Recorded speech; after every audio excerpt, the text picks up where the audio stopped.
Live from LinkedIn, YouTube, Facebook, Twitter, and Twitch, it's Revening's Whiskey Wednesday. Welcome to Whiskey Wednesday, Revenue Party people.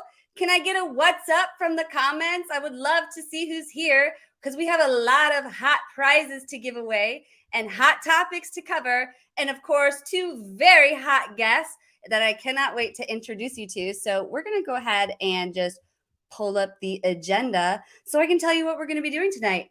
Same old, 4 topics, giveaways, guru of the week, and an after party. First topic being surviving and thriving in a recession. So why cutting brand investments is a recipe for disaster. So everyone who is thinking about cutting your marketing team, listen up. All right. And second topic, decoding the mystery. Understanding the interplay between branding, marketing, and sales for unstoppable growth. Stay tuned for that one. Then we're going to have an intermission message from Data Ghost. And for our third topic, the buyer's journey, how to prioritize and align sales and marketing for maximum impact. And finally, number 4, uniting the front lines. We're going to do it this week. We're actually going to align sales and marketing, everybody. We're going to harness the power of a joint sales and marketing force. And I cannot wait to do that with our guests tonight. But before I introduce them, let me show you real quick. Prize one, go ahead and tag Whiskey WinsDay, the name of the show. That's what you're on. We just changed the name last week. It was Wednesday, but now it's Wednesday because we come here and we win prizes. So if you win prize one, you're going to get 1 year of Lavender Pro free. It's awesome. If you've won Lavender Pro here, let us know in the comments. Would love to hear from you. If you haven't won it here, but you've just used it, tell us. Lavender is awesome. They are hiring the best team. I'm totally enjoying watching what they're putting on. They have all the creatives. It's going to be just if you're not following Lavender, everybody please search Lavender, follow Lavender. You'll thank me later. Tara LaFawn Gooch, she's doing 30 minutes of consultations for your personal branding and an hour cold call coaching with Tom Slocum. And then we have the Brand 30 course. Again, we've got a lot of people here in the Whiskey WinsDay community who have been doing this Brand 30 course. They're getting a lot out of it. So if you're one of those people, please, I know you've put it in the comments before, but there's new people here. So put it in the comments again. Let them know how you've benefited from it, because as you saw in the intro, Andrew Mewborn's offering 50% off to anyone at Whiskey WinsDay who's starting on the 6th. So if you need that link, feel free to send me a DM. And prize two, we've got Data Ghost, 10,000 credits of data, y'all. All you got to do is tag Data Ghost to win these 3. And then our guest, David Brier, he was so gracious to provide one of his book, Brand Intervention. You are all going to want to read this, and you will see why here in just a second. And finally, it's that headset. We all want that headset. Thank you, Headset Advisor, for providing yet another headset to another great Whiskey WinsDay episode. Please tag Data Ghost to win it. We'll be flashing these prizes out throughout the show just so you can continue to remember to tag those to enter to win.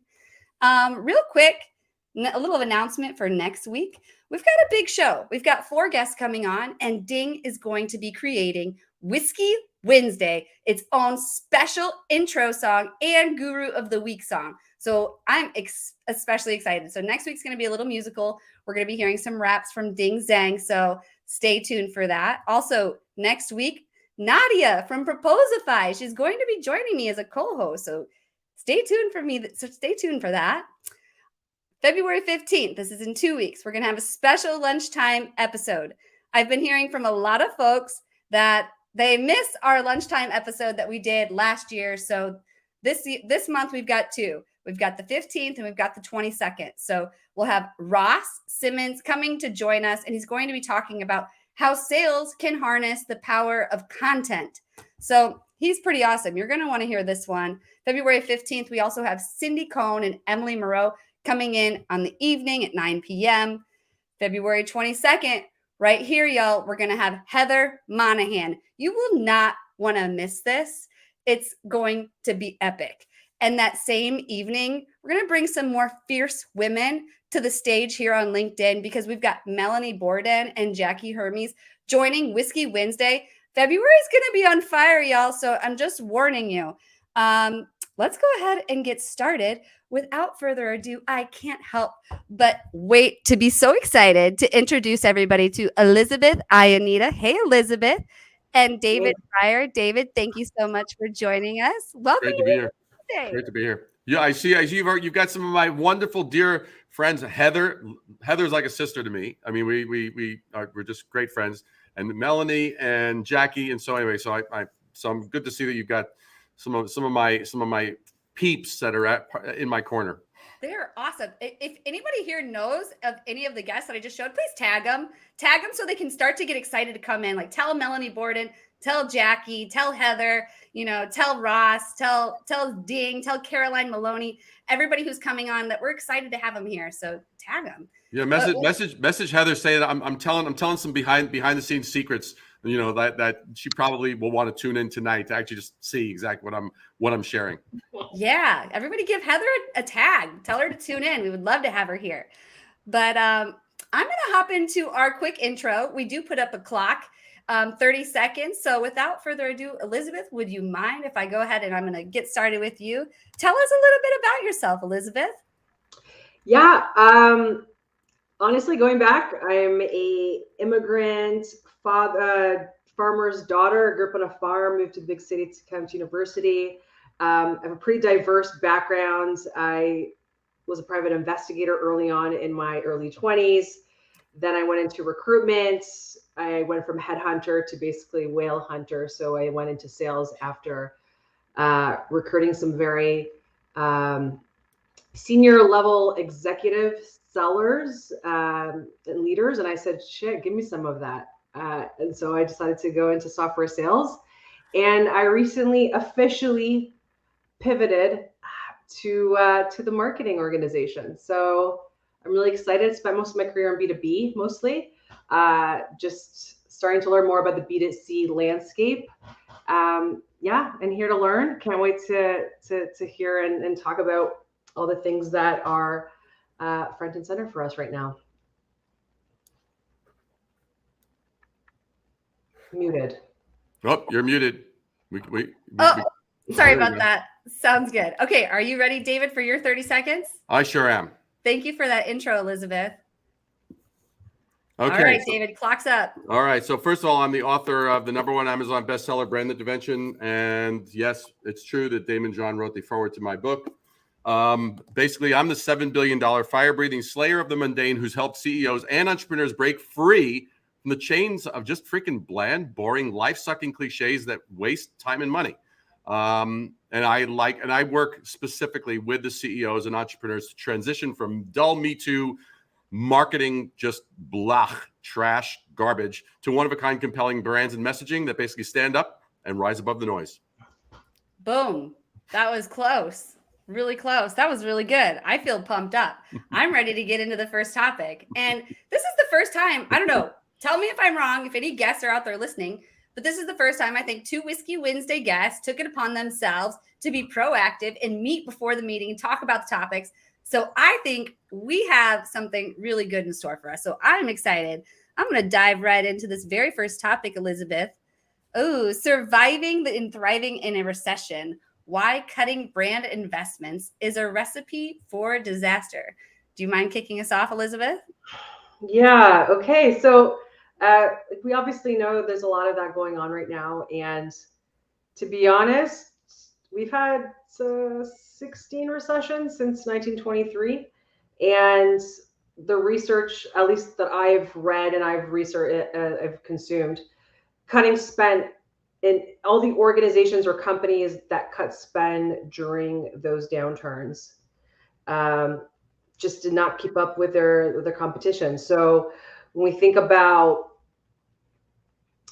the recession, obviously when we are forced or told, is that audio coming through or can I get a? Yeah, we hear you. Okay. When we think about the reactionary nature of cutting spend and cutting budgets from a brand perspective is problematic because not every organization is going to be cutting in the same areas.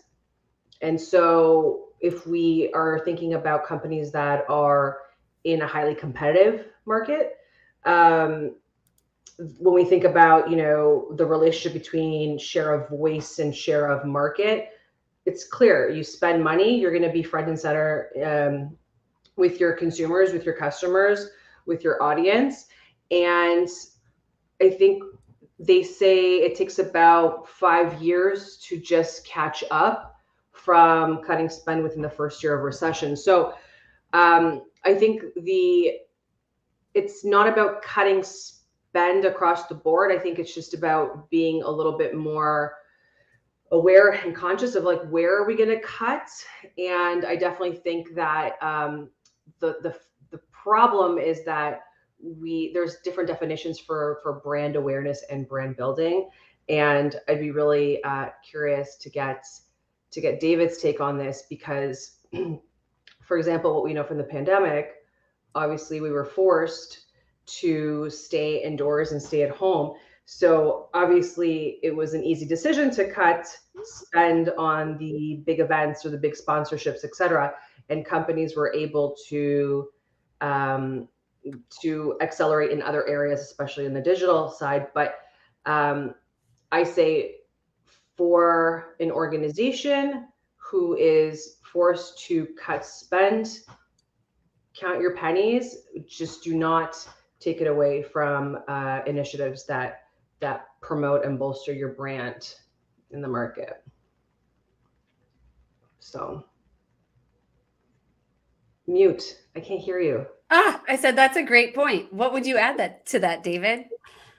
Well, the basic thing is that those that are cutting back on branding have a misconception with regard to what branding actually is.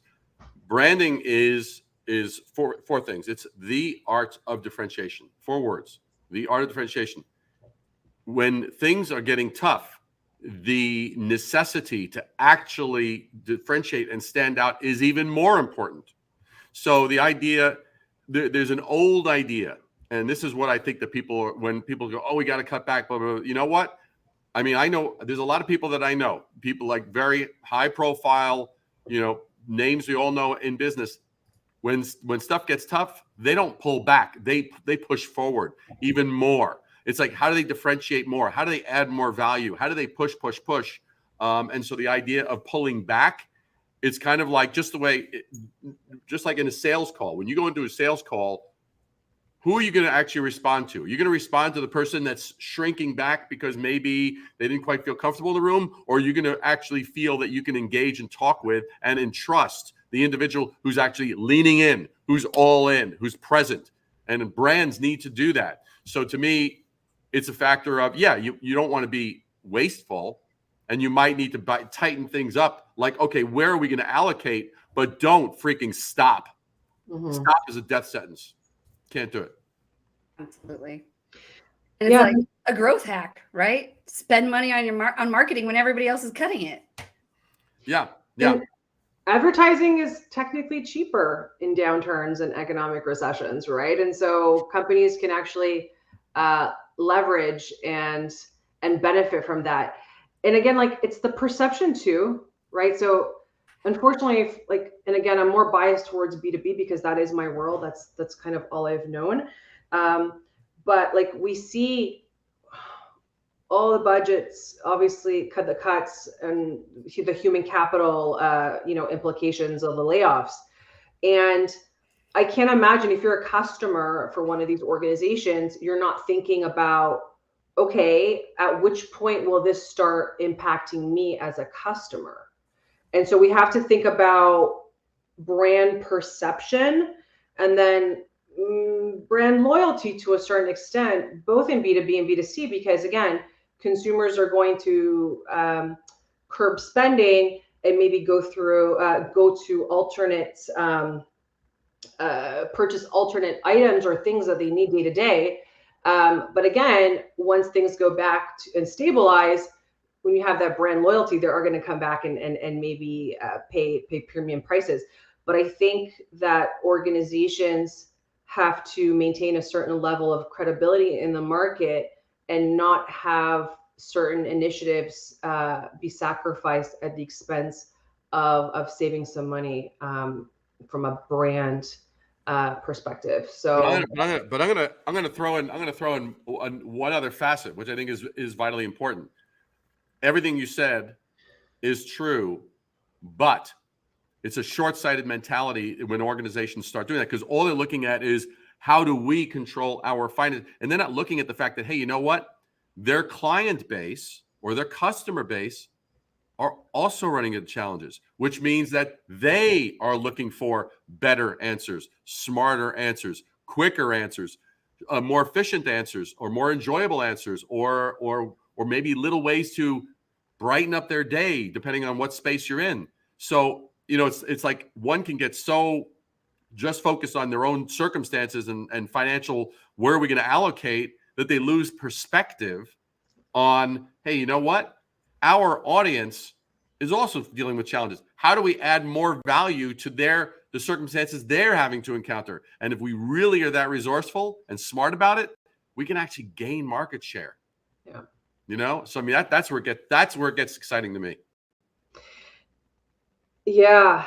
And the thing that is coming up more and more, and I wish it wouldn't take a negative climate like this economic recession to have all of this buzz going around like, hey, it's time to focus on the customer and double down on your customer initiatives and focus on customer marketing and, implement more customer advocacy programs and start, and all of this is, again, reactionary to the fact, like, these are things that should be standard business practices across the board. We should always be focusing on our customer first and foremost, and trying to deliver value at every stage of our life together or experience. So, yeah.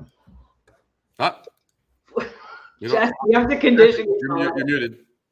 Sorry, I've got Karen messaging me. So Karen is possibly going to be coming on the show here soon, and she comes on and she she's got a lot of issues, but she complains about the SAS kids calling her. Anyway, I was getting all these notifications, so I went on mute. I apologize, but I was curious, what does the audience think about this? Like, are you seeing that the customer is becoming more important now, like that we're in a recession, or like?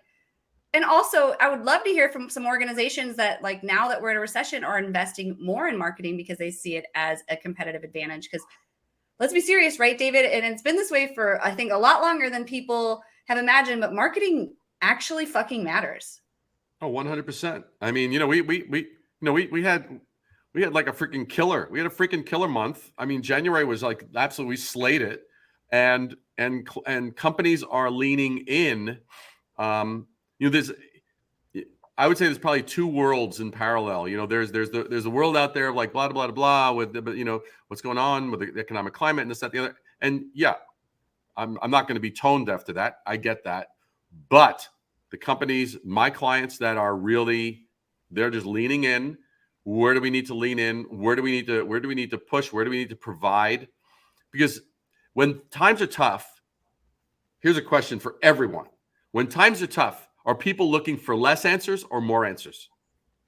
They're looking for more answers, more opportunities, more ways to maybe, whether it's making their dollars stretch more, or again, like I said, doing things faster, simpler, So there's, and then you look at all this kind of stuff, we're like, oh, blah, blah, blah, blah.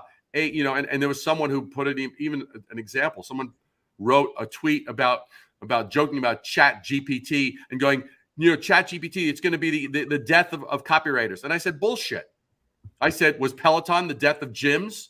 I said, was auto-tune the death of singers? I said, were computers the death of artists? Bullshit. Was stock photography the death of actual photographers?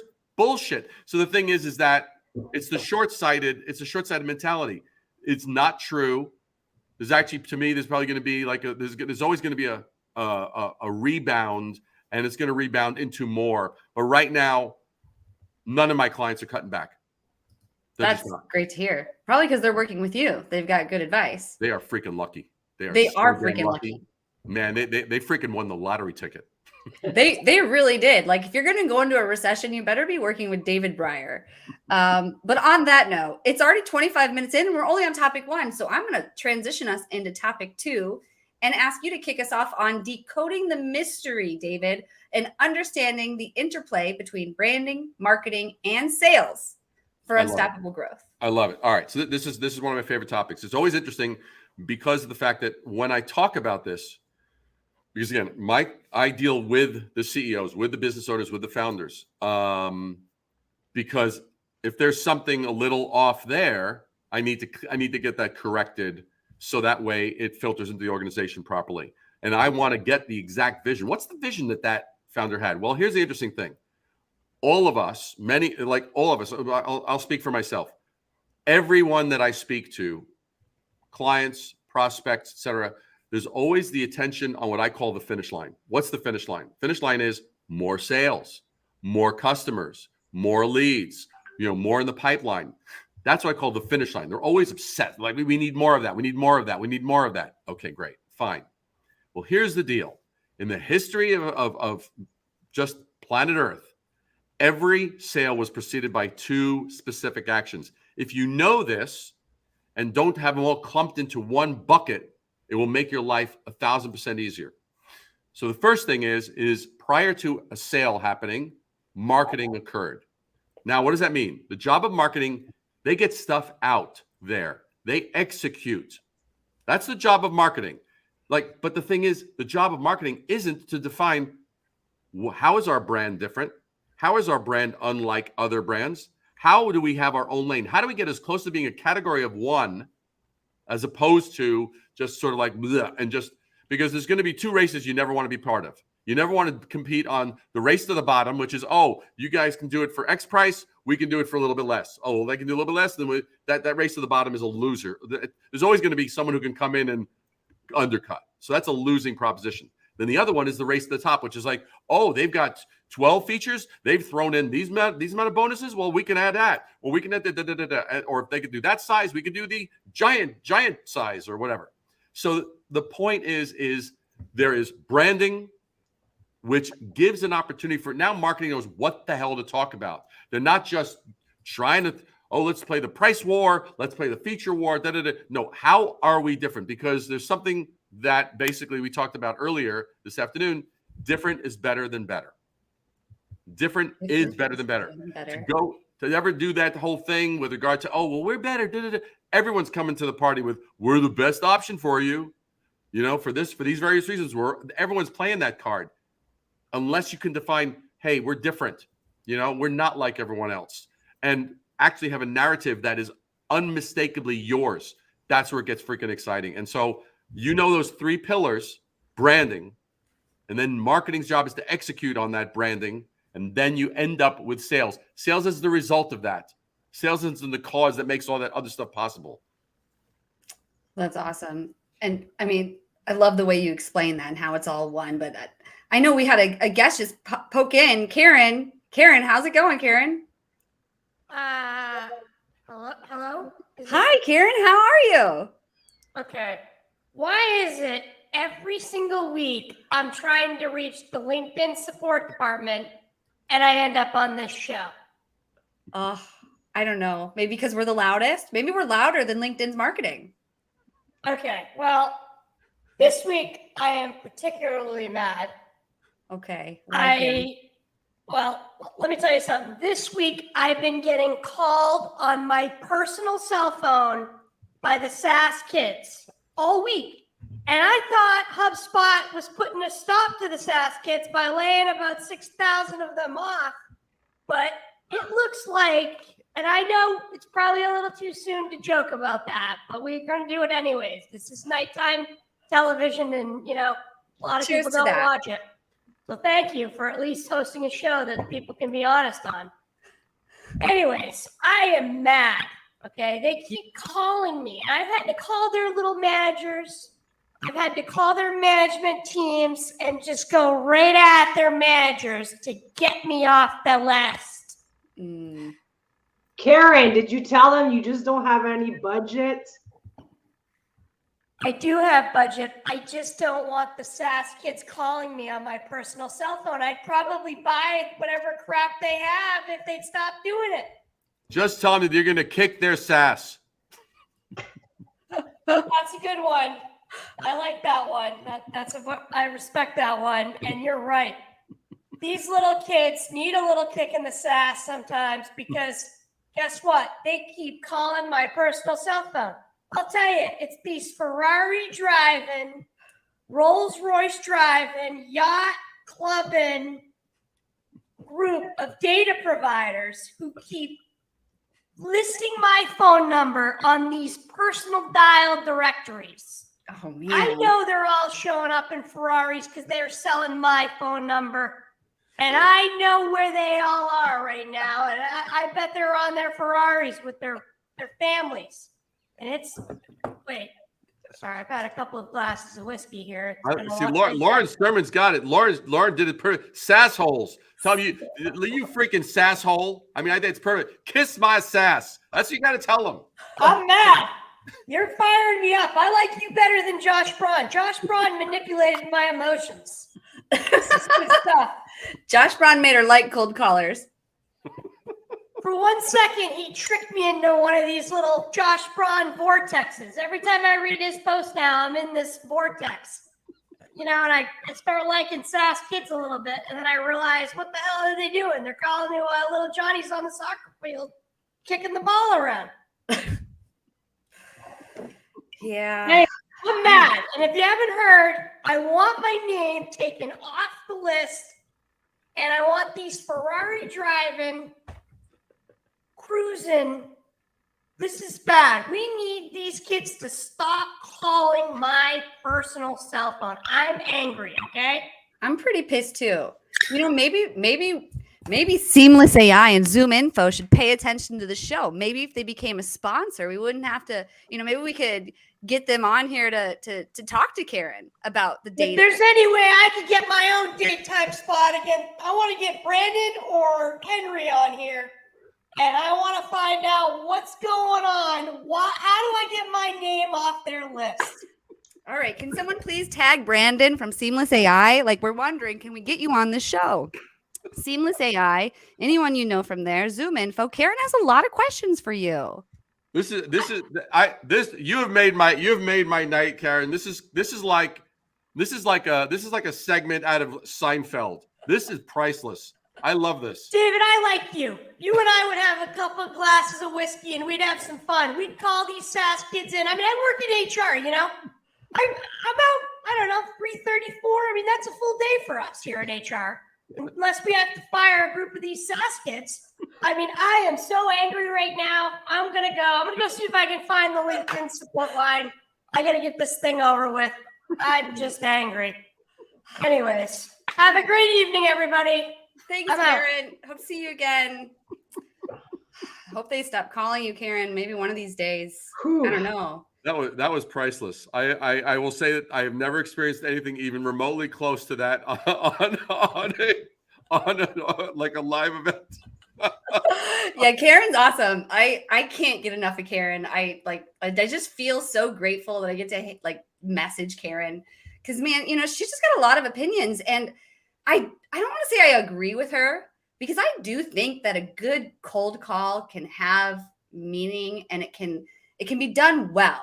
Well, plus cold is in. I mean, with all these people taking morning cold showers, a good cold call to complement that would be a little perfect. slap in the face, a little pitch slap in the face. Yeah, I know. I would love to hear from the audience. Are you guys very pro cold call or anti cold call? Because when we had Nilsson on, you're bringing up Nilsson. Nilsson was the one who came on here and was talking about death to the SDRs.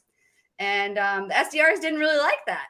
So I would love to hear from all the sales folks in the comments right now. What do you think? Like, are you making cold calls? Do you feel like you're slapping someone in the face?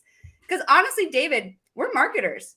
Don't you think that most of the time these cold calls are just people calling the wrong person? They didn't target their audience or understand their problem.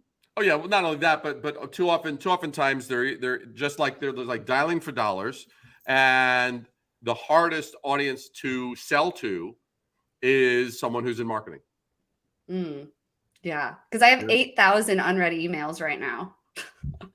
Well, there you go. The night's young. You'll have at least down to like about 4,998 by time before you go to bed tonight. Yeah, sure. I'm like fanatical about if I see a piece of content and I find it's gated, I'll put my info in, and I'll be honest about it. But I would just love to get an email from an SDR or whatever, an automated email saying like, "Hey, we are not going to contact you. Enjoy this piece of content. See you soon." Yeah.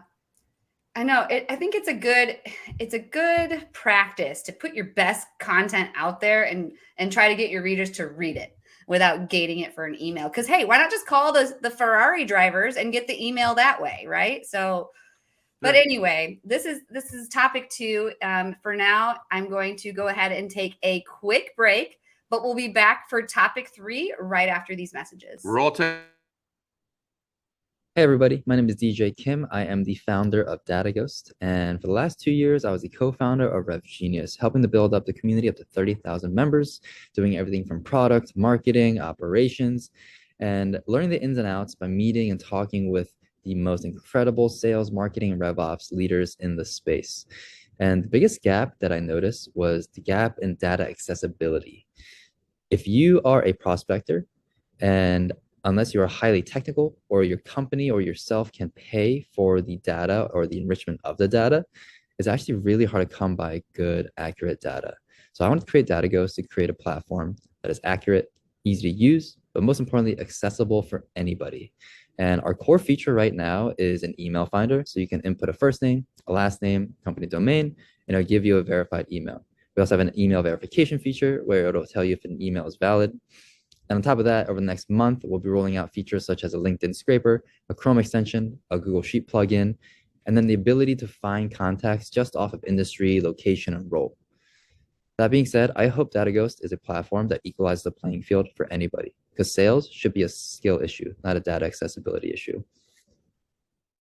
Boom. Thank you, DJ Kim. That was awesome. And DataGhost, they have a gift. Remember, everybody, you can win some prizes tonight. If you tag Whiskey WinsDay and you tag DataGhost, you could win some prizes. And if you tag DataGhost, you could possibly win 10,000 free credits of data from DataGhost. So let's get into topic 3, Elizabeth. The buyer's journey. This is your topic. How to prioritize and align sales and marketing for maximum impact. Take it away. Okay, so I intentionally use the buyer's journey because we can make it much more, inclusive and just say customer experience. But like, I'm really focused on the buying journey. And I don't know, I think like in my experience, what I've seen is that we just think that the reality is, right, like when we think about the market and let's say 95% of people who would be making a decision are not in buying mode or do not plan on purchasing whatever technology or software you sell. And so the majority of marketing is geared towards or targeted towards people that are not in buying mode. And that's how it should be when in the case of understanding, like, what are we giving value to the folks that either are not in market and will be in market, so the future buyers, and how are we aligning with the sales organizations to target those folks and work on campaigns or initiatives that target more of a getting to know each other, nurturing, so that obviously when it does come time to for those folks to take action, or it's that time of the year where they are going to market, to evaluate that you're top of mind. I think that far too often in sales, you go down, you start managing a sales cycle and you almost lose touch with marketing, as if it's like marketing has now passed that over to sales and has thrown you the ball, and now you have to move and go through the motions and close the deal. I think that marketing is even more important during the course of the sales cycle, because obviously there's different types of content and value at different stages of that cycle, that engagement. For example, we know in B2B right now, the average stakeholder group consists of 12 to 15 people. And so I think when you're aligned with the marketing and sales organizations, when they're aligned looking at an account or a target segment, saying, okay, how can we work with them to understand now at this point, now that we've brought in procurement, or now that we've brought in the finance organization, what are we providing the sales teams and what are we enabling them with in order to parlay or communicate our value proposition throughout that cycle?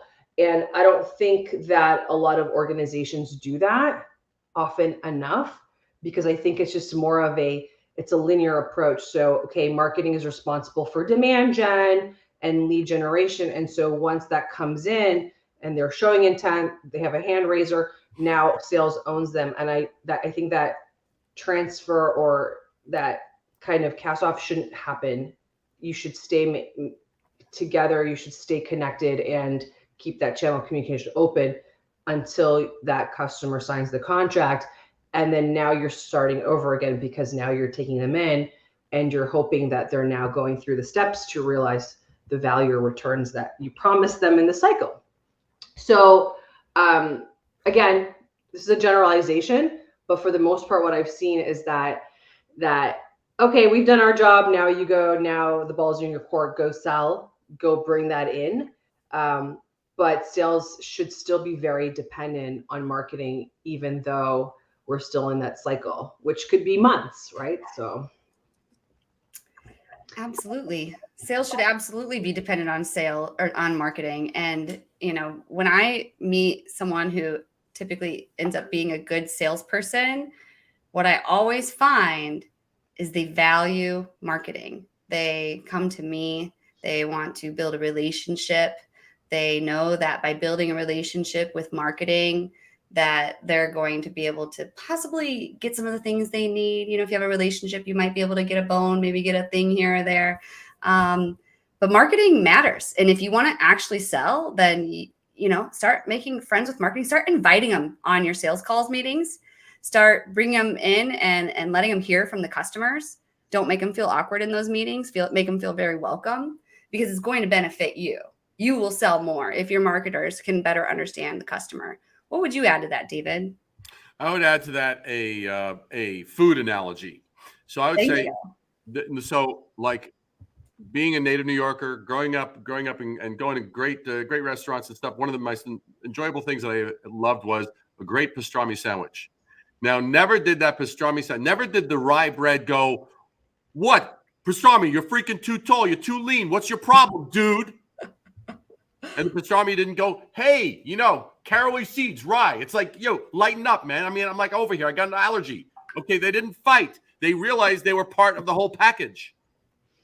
And so when I bit into it as a customer, I enjoyed myself. I enjoyed that and the pickles and the mustard and all the, it was phenomenal. That's the problem.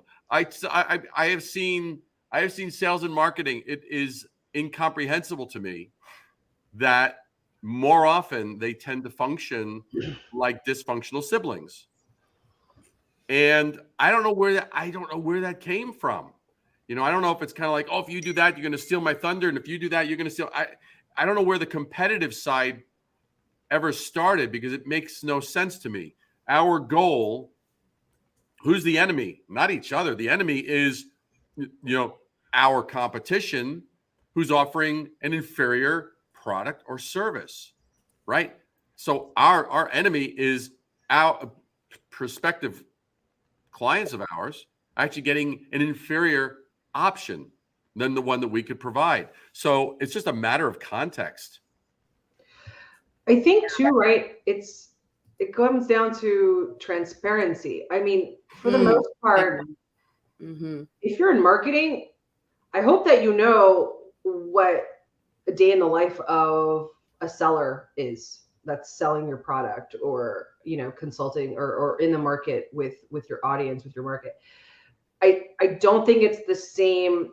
It's not reciprocated. So again, marketing is so complex, so nuanced, so I don't want to say fragmented, but multidimensional. You know, there's certain domains, and different teams outside of marketing don't really know what marketing does.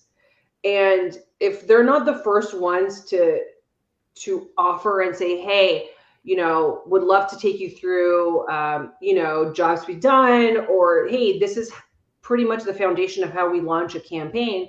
If you're not just willing to offer that and educate and bring awareness internally and do that internal marketing, yeah, of course there's going to be misalignment, because you have the sellers that are like, hey, I need this. I want more content, more assets that help me in my cycle, help me to close business. But they have really no idea what other priorities are stacked up against that. And I mean, hey, I'm a former seller, and I don't think I'll ever, that's in my DNA. So I think it's number one priority to provide enablement to the sales team, and makes it easier for them to close opportunities and bring in new customers. But I think it kind of goes to that lack of transparency And it's like, what we're doing is so complicated, and we in sales, we try to make things simple. And so I think that cross-pollination is really important. And I think that could be a step in the right direction if we want to say we want to address the misalignment issue in marketing and sales. Mm-hmm. I just asked the audience, are your sales and marketing teams aligned? And I got crickets. Nobody's responding. So I think that means that none of the sales teams and marketing teams are aligned out there. But I'd love to hear from someone who feels great about the way their teams are aligned. Yeah, well, I mean, there were two comments that actually caught my attention, which was I love the fact that there was a Zach who says talking sandwiches is the content I'm here for, which is great. Way to go, Zach. And then also Chris had said it's because most sellers have worked with shitty marketing teams, and I want to just address that, because the interesting thing about this is that, like, I mean, I had a discussion with a client. Today's Wednesday, so on Monday, with a new web team, and I'm hearing the client describe something to this new web team, and it's being described in a way I can immediately see that it was lacking. You got to frame things to give them context. And so I was hearing, well, these are the sites we like, and da da da da da. I said, guys, let me just interject this. And this is big. This is what I said. I said, look, if we just take that, like, this is what I like, everything that we've been working on for the past month will be fucked. Okay? Because of the fact that the job here is to differentiate how we are compared to. Now, I don't mind those as reference points, like aesthetically we might like blah, blah, blah, blah, blah. But if it's just looked at, I could see them going down a path of like, I mean, you know, Tesla, the Tesla site was referenced. The another site, like maybe Apple or something, like really high-end sites, which are fine. But there's a story behind those that actually makes them make sense. So it was like kind of completely out of context. So I confronted the elephant in the room. I'm like, look, if we go down that path, here's what's going to happen. We're going to end up with something that we think we really like, right? And for those that are just listening, that was air quotes, like. And the bottom line is it just ends up being bullshit. It's superficial. So there is the opportunity. And so I just said, look, guys, here's the thing. And then I said, look, let me just give you context. And I explained to them, I said, here's what the current noise level is like in the industry.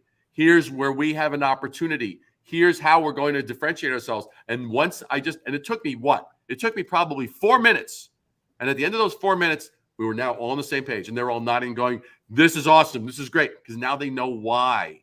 So I think if we just take the time to actually wear our hats in terms of like functions of like going, okay, how do I bring sanity to this? Now, occasionally, look, occasionally we run into dicks. We run into someone who's a complete asshole, right? I'm not talking about the exceptions. I'm talking about majority of people are not assholes. All right. So we go, okay, how do we bring this? Like, here's the thing. And I made it, we're not at odds. It's like, but if we go down that path, we're going to fail to meet the objective that we collectively have the responsibility to meet. And so it unified everybody, and it got us all on the same page. I like how you brought up elephant in the room, because I feel like people try to avoid that like the plague. And it's like, we could save a lot of time, a lot of resources, a lot of energy, and just with it, pull it off like a fucking Band-Aid. Let's just do it and move on. But I think it's touchy, right? And there's sensitivities and there's ego that we're navigating. And it's tough because ultimately we're stupid because like we're trying to get to the same place. Yeah. I know. Devastating, really. Yeah. I don't know what causes it. I wish I knew. David, you don't have the answer? I won't have an answer for that, but I will say it starts at the top. Well, yeah. Great point, Elizabeth. It's a matter. It's looking at the culture. Some cultures are there. They've just been allowed to fester for too long, and you've got a lot of bullshit. I'll say this. I've even had, and this is where it gets interesting. When I create a brand, it's like, it's great because all of a sudden it revitalizes the CEO, and all of a sudden they're excited. Now their excitement, is contagious, and it filters down, and now everyone's like, they get the vision. They're like, oh, there's our freaking North Star, and they get it. And sometimes they say, not everyone's going to buy in on this. I said, that's okay, because usually there are one or two that will be, I quit, and you know what? They should. If they're not in agreement with something fundamental, just then, like, it's okay, and we don't have to part like as enemies. It's like, say, look, I wish you the best. I get it. That's fine if that doesn't align with you. Because I had one client at a Napa Valley years ago, and they were amazing. Like, this is amazing. They made these amazing shortbread cookies, like insane. It was like freaking crack cocaine shit. You taste one, and it was, the first ingredient was butter made by this local. They probably knew the name of the cow. Anyway, but the bottom line is this shit was amazing, and so I created this whole rebrand. Their sales were going crazy. They decided they had a position. Whoever was handling sales left, and now they had a new position. Well, when I did the rebrand, one of the things that I will occasionally do is I will give a new title to, if I see titles are like just bland and boring, I'm like, no, let's go. So the owner on her card, it said founder, right? I'm like, what the fuck is that shit? So I said, no, I said, you're the chief indulgence officer. And she was like, oh my God, right? Who the hell doesn't want to talk to this freaking chief indulgence officer? And I said, and your sales rep, I think customer sales or whatever they called it. I said, no, that person's title is going to be senior taste tantalizer. And taste tantalizer? Senior taste tantalizer. And so now this person comes in that they're interviewing, and the person, I get a call from the CEO who says, there's this new person we're going to be hiring. They're not entirely comfortable with senior taste tantalizer. Mm-hmm. I said, who the fuck wouldn't pay to be called the senior taste tantalizer? I said, anybody in sales would die to freaking have that title. And she's like, David, can you please just dilute a little bit? I said, I'm not endorsing this. I said, but here's a slightly diluted version. I gave her a slightly diluted version. Here's what happened. Person came in on a Monday. They stayed for 9 hours. They quit after the 9 hours. Why? There was a clash between what that person thought was business and the culture of the company. And the CEO called me up and said, David, you told me not to do it. I learned my lesson. I will never go off brand again.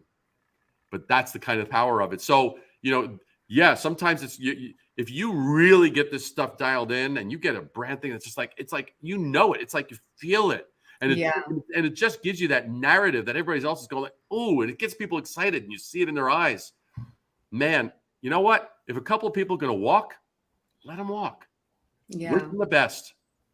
Hasta la vista. Hey, wish you the best. It's great. But that will eliminate some of this kind of rat bullshit that's not productive. And you know what? If you're that person who doesn't agree with, if you're that outlier that doesn't agree with everybody, don't know what that happened there.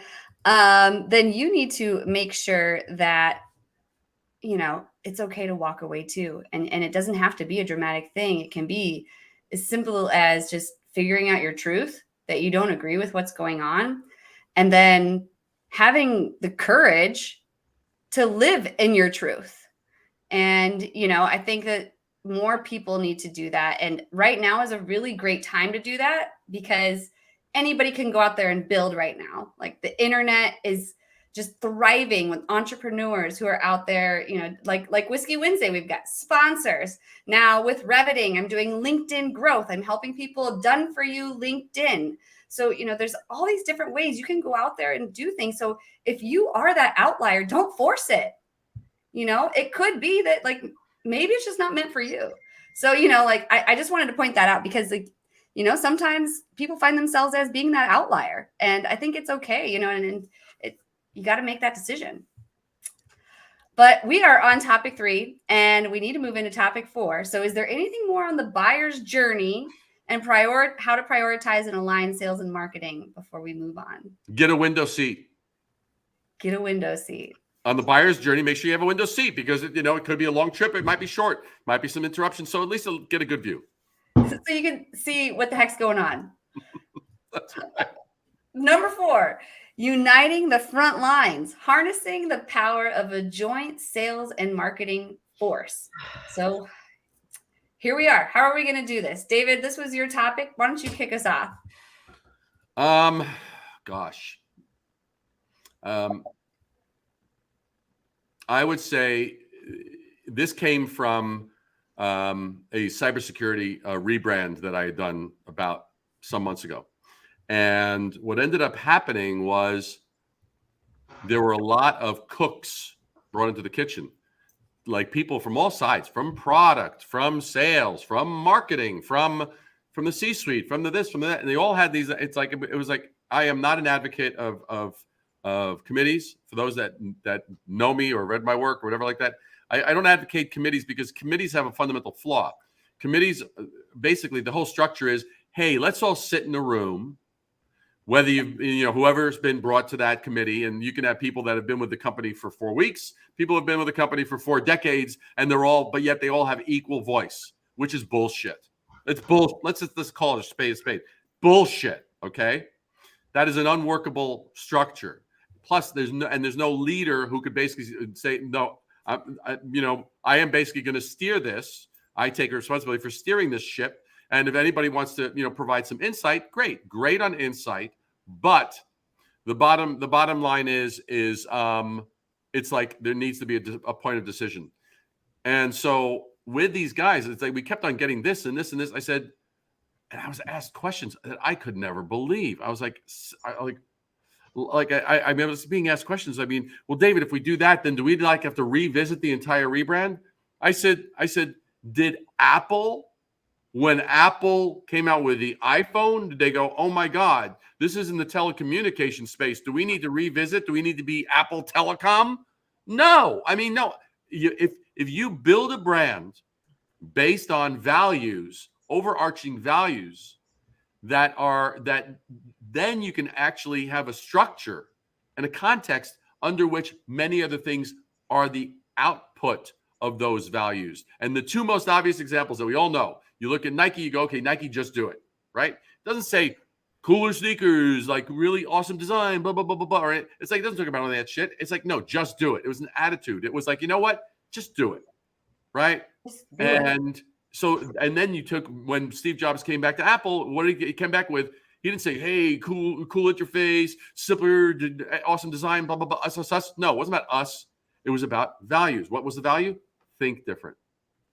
And if you remember, for those that I don't know what they were, age bracket is here, but if you've never seen the Think Different ad from, I think it was 1996-ish or whenever it was, where it was like about a minute and a half advertisement of just black and whites of these trailblazers, the crazy ones, the ones who refused to blend in, the one who didn't conform to the status quo. Everyone from Einstein to Picasso to Bob Dylan, John Lennon, Miles Davis, et cetera, et cetera, et cetera. That was just an amazing thing. If you build your brand on values, you will actually have a context to unify all of it, and it will minimize the noise. Because then it's a matter of, how does marketing breathe life and add to those values? How does sales breathe life to those values? And now we have a common aligned goal. A common aligned goal. That was really beautiful, actually. Thank you for sharing that. Yeah. 1997. What was that? 1997 to 2002. That Think Different campaign ran. Yep. No. 1997. There you go. Yeah, that's a good example. I hadn't thought about that in a long time. Were you going to say something, Elizabeth? Not right away. I had one thought, just in terms of, again, going back, leaning on the B2B space. Just like everyone, like I'm seeing more posts and more people sharing perspectives and saying, like, revenue is everyone's job. Growth is everybody's job. Sales is everyone's job. Marketing is everyone's job. So I think like there's a common theme here, which is like, if you're at an organization and you actually are living and breathing and you really believe in the mission and the culture and your values, then I think even if you're in product or you're in development or you're in HR, marketing, sales, I think the fact is like everyone should have an aspect of advocacy or you know, bring the brand to life and humanizing that. And I think in a recession, I think it's no better time to do that because again, what better marketing than to have your employees who are out there, who are representing your customers, who are supporting them, all of that. And I think, you know, more organizations should adopt a mindset of, hey, these are people that we trust, that we know. We're not going to handcuff them and say, you know, like, we don't know how you're building your personal brand on LinkedIn, and we're not, you know, that post you made or wrote doesn't really align with our. I think we should see less of that and more of, hey, I'm basically living out in human form exactly what we're trying to, you know, communicate in the market is our brand, our culture, and all of that. So I think it's a win-win. I think you brought up a brilliant point about personal branding, because so many companies like don't want their employees posting on LinkedIn, right? And I'm sure that if you're watching and you're one of those people whose company doesn't like you commenting on LinkedIn, you're probably not going to say it here. But it's a big problem. And, you know, I can't tell you how much of a difference consistently posting on social media has made in my life, and how much of a difference it's made for different brands that I've been able to help. So, you know, I think if you are targeting people, that's who your company targets. If you guys you're targeting humans, then you better get on social media. And remember that humans connect with humans, not brands. So get your people on social media. Elizabeth, you're right. That was a brilliant point. And if you want it done for you, just let me know, because I offer a service for it. But before we head out, we have a couple more things. We still got to get to the Guru of the Week, and we've got to give away these prizes. So let's start off with the Guru of the Week. If you guys are ready, I'm going to count down to 3, and then I'm going to flash the Guru's head on the screen. And we'll have you guys both explain why Alex. We already said the first name. I gave it away. Could be a man, could be a woman. I don't know. Well, since I said Alex, I'd love to hear from the audience. Who do you think the Guru of the Week is? What Alex do you know that is a guru? Anybody out there know? And we have no idea whether Alex is male or female. I mean, Alex goes either way. Exactly. There's Alexander. There's Alexandra. There's, you know, so anybody know any Alexes? Alexanderella. I haven't heard that one. That's a new one for me. Me too. All right. So who is it? I'm going to count down to 3. 3, 2, 1. Are you guys going to say it? I'll let David. Oh, you want me to say it? Someone say it. Oh, pop it on the screen. Alex Hormozy. Yes, this is our Guru of the Week. If you haven't heard of him, you're going to want to go find him on LinkedIn. And I'm going to let David and Elizabeth tell you why. Alex, he's very, very, very astute. He's been to hell and back. He very, very, very, very sharp in what he does. And he talks about key things that one can do. He's very driven by metrics, and he has a company that he's formed. He now has $100 million a year company with all the various companies that are part of his portfolio in acquisition.com. And he started with Gym Launch. And Layla, his wife, they basically, they're a very strong couple, really driven by a shared passion to really positively impact others. And they're both, what I admire about each of them is the fact that they lean in. They're not shallow. You know, some people who are very focused on sales can be really shallow. That's the only metric. bullshit. It's like, why did that work? They pull, the greatest leaders for all of us are those who have the ability to pull things apart. Why do we appreciate Seth Godin? Why do we appreciate Simon Sinek? Why do we appreciate, people like that? Well, it's because they can actually take something that's usually kind of just a thing, and they don't get lazy in the observation and say, oh, that works. It's like, okay, well, why does that work? Oh, there's this piece, there's this piece, there's this piece. And all of a sudden you go, oh, that's the anatomy of that. That's why it works. That's why Alex made it for this week's Guru of the Week. For me, I will leave Elizabeth to fill out the rest. Yeah, I mean, I was not previously following Alex. I was following his wife, and I think that it's, for a woman, seeing another woman in business, keeping it real and breaking it down and being able to parlay, and they're sharing about their relationship and their partnership and what it takes. And I go ahead and check them out on Instagram. They have a pretty solid Instagram presence as well, LinkedIn. And honestly, they're helping build companies. So like, what more do you want? I like that was just a little slice of Brooklyn. What more do you want? What more do you want? We got. I put it on the table. And what's your problem? What more do you want? What's the deal? What more could you really want? Well, I know some Whiskey Wednesday attendees would like some prizes, so let's give those prizes away.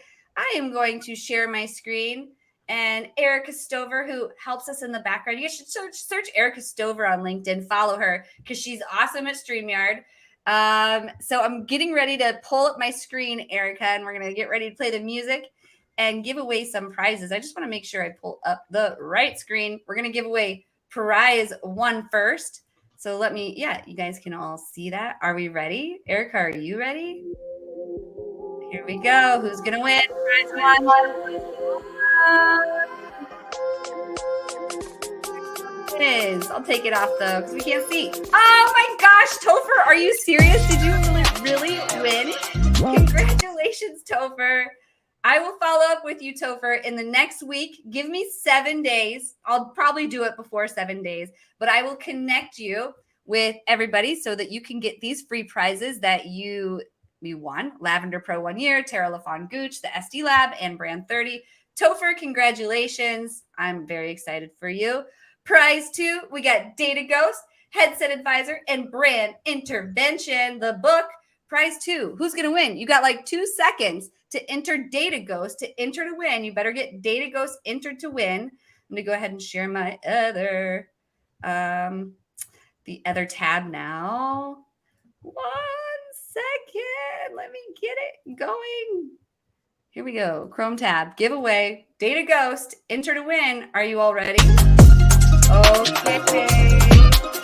Who is it? Who's it going to be? Prize 2. Who won prize 2? Did I win prize 2? I guess I would say I win. Oh, no, that's not fair. Whiskey Wednesday can't win. We're going to do. Oh. All right. So I can't rerun that again. So what we did last time. You don't have the draw again? You can't do that draw again button? I can't do it again with all the names that already entered to win. But David is going to send every attendee a copy of his book signed. I don't think so. I already ordered mine, David.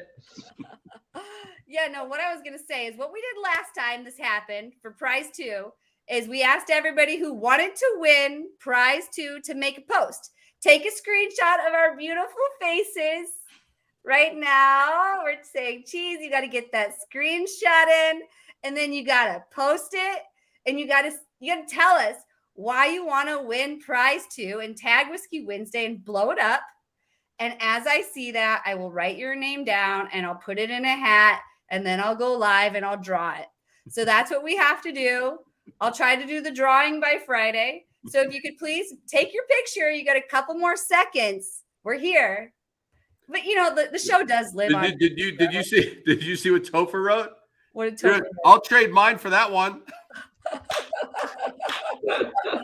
Oh, Topher, You are just something else, Topher. Yeah, sorry, Topher, but you won prize one, and that's a great one. But he's probably saying that because I think Topher has won. I think I've connected him with Tom Slocum before, so he's won that one. So I understand why he's saying that. Yeah, if you could post it by tomorrow, Rachel, that would be awesome because then I can write everybody's name who posts. Make sure you tag me. If you don't tag Jesse Lezak and or Whiskey Wednesday, I'm not going to see it. So I need to see it. You have to tag me, and I'm going to write your name. I'm going to put it in a hat, and then I'm going to draw on Friday. I'll do it live, and it'll probably be in the evening because I work till 5. So best of luck to prize winner 2. One more chance. Take our picture. You're going to want to post it. Other than that, it's after party time. So if you would like to come join us, we would love to have you. Guess I put the after party link in the private chat. And for everybody in the audience, I just plugged it into the comments. I'll go put it in LinkedIn as well. Right there. Come hang out with us. Would love to hear from you. Let's hang out. Let's talk sales, marketing, alignment. Come help me grow my business. I need some advice. Come tell me what did you like? What did you not like about the show? I love hearing from folks. I have a question. I always love doing this because it's like instantaneous. For those, how many people are here are with us right now? Do we know? On LinkedIn, we've got 20. On YouTube, we've got 5. Cool. Here's what I would love on a scale of 1 to 10. The scale of 1 to 10 with 1 being complete shit and 10 being like, oh my God. I mean, if this was any better, my head would explode. Like, I would love to just I would love to see what was the value you got out of this. Like, what was the value you got out of this? Like, drop a number in there. I'd love to see, so know that people got value. That's because that's what it's all about. I love that. Why didn't I think of that? So 10 is good. 1 is bad. 9.5. I know why Topher gave it the 9.5. The point he would have given it 10. Topher, tell me if I'm right. You would have given it a 10 if the switch was made. Is that right, Topher? How many of you are giving it a 10 because of Karen? Karen made the show tonight. And Karen's always awesome. She never gets old. Like, she just comes and says the same shit every week, and I just crack up. Absolutely. Oh, I love how precise Mark is. 9.78563. Can we get an explanation on that, Mark? What's with the 3 at the end? Why isn't it 4? There you go. And, we got a 10.9. And Topher did not confirm my theory. All he said is my head didn't explode. Is someone going to be honest? Like, can I get some harsh? I want some constructive criticism. I just want to say something though.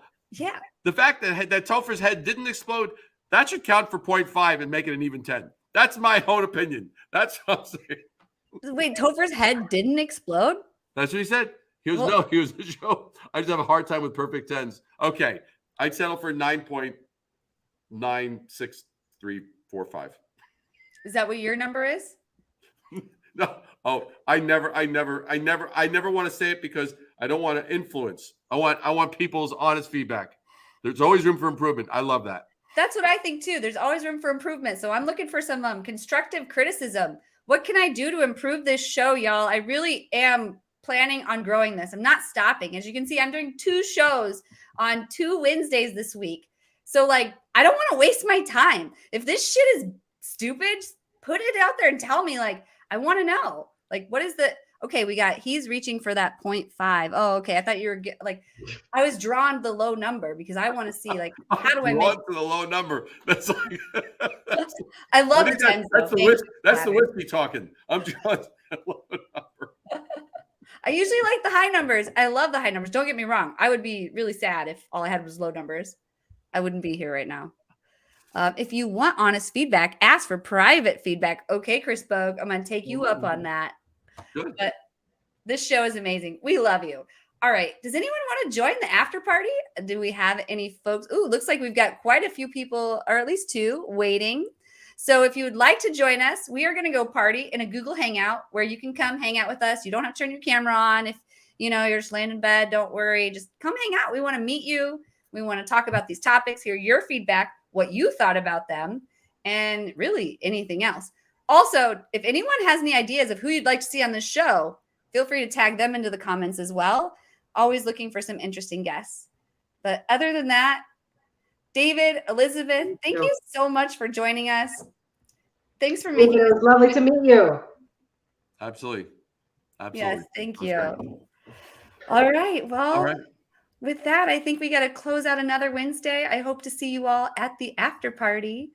And with that, I'm going to close us out with an outro. Bye, everybody.